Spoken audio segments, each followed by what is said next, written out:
আর এই যে পুরো মাঠটা, এই মাঠটা ঠিক আছে, এই যে পুরো মাঠটা। এখন তো শীতকাল, সেই কারণে এখানে পুরো শুকনো চারদিকটা। আর বর্ষাকালে না এই পুরোটা একদম ভর্তি হয়ে যায় জলে। তো শীতকালে একটু ঘুরতে এলাম মাঠের দিকে, এই যে এখানে পুকুর টুকুর কিছু আছে, এখানে ঘুরতে এলাম। আর বর্ষাকালে তো এখানে আসাই যায় না, মানে কি বলবো, জাস্ট পুরো জলে ভর্তি হয়ে যায়। তাও আমি এখানে একা একা এসেছি, ওইসবই তো শিয়াল টিয়াল থাকে এখানে। আর এমনিই ভয় লাগছে যদি এখনই কোনো জায়গা থেকে বেরিয়ে আসে।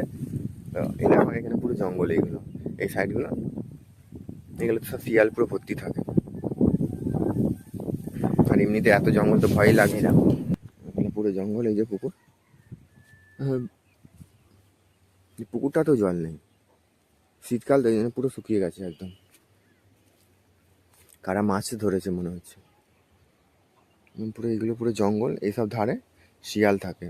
রাত্রেবেলা এখান থেকে আওয়াজ শুনতে পাই, ওই যে দূরে দেখা যাচ্ছে ওইখানে আমাদের বাড়ি, ওটা আমাদের গ্রাম, ছোট্ট একটা গ্রাম। আর এই পুরো মাঠটা এখন এখানে শুধুমাত্র ধান চাষ হয়, ধান ছাড়া আর কিচ্ছু হয় না। মানে এখন এখন শীতকাল, সেই কারণে শুকিয়ে আছে। বাট আর কিছুদিন পর যখন বর্ষাকাল আসবে, এগুলো পুরো একদম ভর্তি থাকবে জলে। পুকুর পাড়ে গাছ ফাছ লাগিয়ে পুরো ভর্তি করে দিয়েছে এই পুরো সাইডগুলো, এগুলো পুরো একদম জঙ্গলে ভর্তি। আর এইসব জায়গায় আবার সে কচ্ছপ থাকে, যেখান সেখান থেকে বেরিয়ে চলে আসবে। এই যে পুরো পুকুরে এখানে সাইডে পানা টানা হয়েছে, এখানে মাছ থাকে এক গাদা, সব যাদের পুকুর তারা মাছ ধরেছে। জায়গাটা দেখতেও খুব সুন্দর। ওই দূরে ওখানে একটা স্কুল আছে, বেশি বড় না, ছোটোখাটো গ্রাম আমাদের। মাঠটা এখানে বেশি পুরোটাই আছে, পুরো যত দূর তাকানো যাচ্ছে এদিকে পুরো মাঠ, দূর দূর অবধি শুধু ধান চাষ হয়, আর কিছু হয় না। ধান ছাড়া এখানে কিচ্ছু হয় না। আর এগুলো তো এদিকের গুলো তো এখন আর চাষই হচ্ছে না, এগুলো থাকে এখন শিয়াল। এবার রাত্রেবেলা এখান থেকে সব বেরিয়ে আসে এক গাদা করে, ঠিক আছে। এই যে এই আশেপাশে এখানে সব ওদের চালা আছে, রাত্রেবেলা বিশাল ডাকে এখানে শোনা। সকালবেলা অসুবিধা হয় না, এই যে যা এই কারণে দেখতে এলাম এখানে যে কিছু আছে কি। এই চারিদিকে পুরো জঙ্গলে ভর্তি একদম, বাস দেখতেও ভালো লাগছে। এই নিচু হয়ে যাচ্ছে।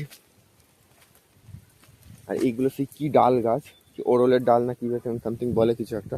এ দেখো এগুলো খায়, কাঁচাও খায় শুনেছি, এরকম এরকম ফল হয়, ঠিক আছে। এগুলো খায় শুনেছি, এই যে ভেতরে এরকম টাইপের বীজ হয়, এগুলো শুনেছি খায়। যাদের পুকুর পর তারা এখানে যে বেগুন গাছ লাগিয়েছে, এই যে বেগুন গাছ আগে, এই দেখো এইসব জঙ্গল ফঙ্গল এইখান থেকে। এখানে বড় বড় সাপও থাকে, শিয়ালও থাকে, সব শিয়ালের বাস এইগুলো। এখন যেমন দিন আছে বলে আমি এখানে একা একা এসেছি, রাতের বেলা এখানে একা আসতে পারবো না। আর এই যে যার পুকুর আছে সে এখানে আবার কাউকে আসতে দেবে না বলে এই যে এরকম বেড়া দিয়ে ঘিরে রেখে দিয়েছে, জাল ফাল দিয়ে যে। আর সব এইরকম সব এই ডাল গাছগুলো লাগিয়ে দিয়েছে, এমনি নর্মাল গাছও লাগিয়েছে। এটা কি গাছ জানি না, কিছু একটা হবে। আর এই যে চারিদিকে পুরো জঙ্গল, জায়গাগুলো দেখতেও খুব সুন্দর। এই যে কিন্তু এখন তো দিনের বেলা দেখতে সুন্দর, বাট রাতের বেলা পুরো ভয়ঙ্কর হয়ে যাবে। এখানে আবার কি এটা সিম গাছও লাগানো আছে, এই যে সিমের ফুল হয়েছে। চারিদিকটা একটু ঘুরে দেখায় তোমাদেরকে। আমি তো রাতের বেলা এখানে যদিও আসি না, কোনো দিনই আসিনি, এমনি ভয় লাগে। এমনি আবার সাপ টাপও থাকতে পারে এখানে, এত জঙ্গল তো চারদিকে।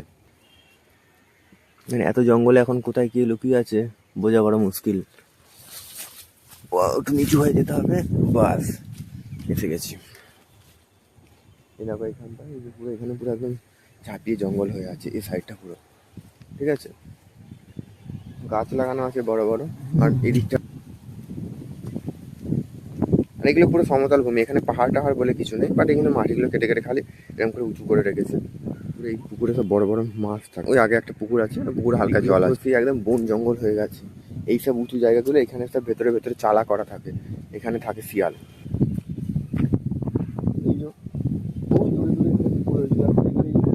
যাদের আছে দিনের বেলা এখানে নিয়ে আসে চড়াতে, তারপর রাতের বেলাকে মানে সন্ধে হওয়ার আগে নিয়ে চলে যায়।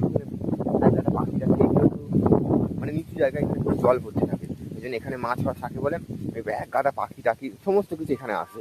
আর এখানে এরকম ছোটো ছোটো পুকুর করা আছে, এরকম পুকুর, এগুলো সব পুকুর যাদের তারা জল টল ছেটে ছেটে মাছ ধরে। ওই আগে একটা আছে, ওইখানে একটা আছে। এই পুরোটা মাঠ দেখে যত দূর তাকাবে, এই যত দূর তাকাবে তত দূর পুরো শুধু খালি মাঠই আর মাঠ। আর এই পুরো মাঠটা সব নিচু জমি, সব জলে ভর্তি হয়ে যায়, একদম পুরো পরিষ্কার। যত দেখবো এখন সব পুরো বন হয়ে গেছে, এদিকে সব ধান চাষ হয়। বাট এখন তো এই জল ভর্তি হয়ে যায় বলে আর কেউ চাষ করতে পারে না, এই জন্য এলাম। আর এদিকে ওপারে আর যাবো না, ওদিকটা এখানে এতটা নিচু আছে, এখান থেকে এত টোপকে আমাকে যেতে হবে, তো ওদিকে আর আমি যেতে চাইছি না। তো মানে আমি কেটে পড়বো, কারণ জানি না এখন আশেপাশে কি আছে, কখন কি বেরিয়ে যাবে। তার আগে এখান থেকে কেটে পড়াই ভালো। যদি এখন কিছু হবে না, বাট তাও এত হাওয়া দিচ্ছে, এখন 6-7টা শিয়াল এখন চলে আসলে এত ভয় খাবে যদি হাতে একটা লাঠি দিয়ে থাকে। বাট তবুও তো চেষ্টা তো করবে অ্যাটাক করার। তো আমি ওদিক থেকে উল্টে হাওয়া দিচ্ছি, আমি যদি এখান থেকে ডাকি তো আমাদের গ্রামের দিকে ওদিকে যারা লোকজনরা থাকবে তারা শুনতে পাবে না, কারণ হাওয়াটা ওদিক থেকে দিচ্ছে, তো অপোজিট দিকে আওয়াজটা চলে যাবে। তো তার থেকে আচ্ছা মানে এখান থেকে কেটে পড়া ভালো।